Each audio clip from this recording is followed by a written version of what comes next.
Earth മീഡിയയിലേക്ക് സ്വാഗതം. Indian സിനിമയിലെ ഏറ്റവും വലിയ താരങ്ങളിൽ ഒരാളാണ് ഇപ്പോൾ നയൻതാര. 20 വർഷത്തിലേറെയായി സിനിമാ മേഖലയിൽ പ്രവർത്തിക്കുന്ന നയൻതാര തമിഴ്, തെലുങ്ക്, മലയാളം, കന്നഡ, ബോളിവുഡ് സിനിമകൾ അഭിനയിച്ചിട്ടുണ്ട്.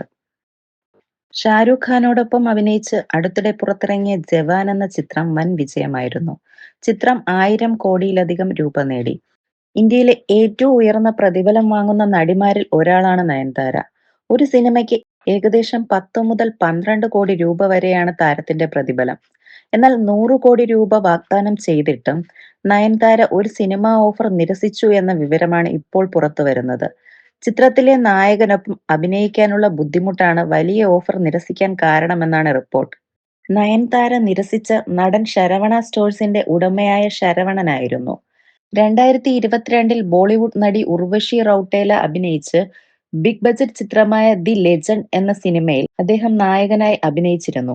ജനപ്രിയ താരങ്ങൾ ഉണ്ടായിരുന്നെങ്കിലും സിനിമാ തിയേറ്ററുകളിൽ ദയനീയമായി പരാജയപ്പെട്ടു. ഇപ്പോൾ ശരവണൻ മറ്റൊരു സിനിമ പ്ലാൻ ചെയ്യുകയാണ്.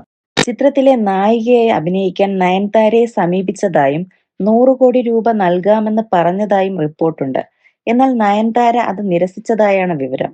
എത്ര പണം തന്നാലും അദ്ദേഹത്തോടൊപ്പം പ്രവർത്തിക്കില്ലെന്ന് അവർ പറഞ്ഞതായി റിപ്പോർട്ടുകൾ പറയുന്നു. ആ പ്രോജക്റ്റ് തനിക്ക് അനുയോജ്യമാണെന്ന് തോന്നാത്തതിനാലാണ് ഓഫർ നിരസിച്ചതെന്നും റിപ്പോർട്ടുണ്ട്.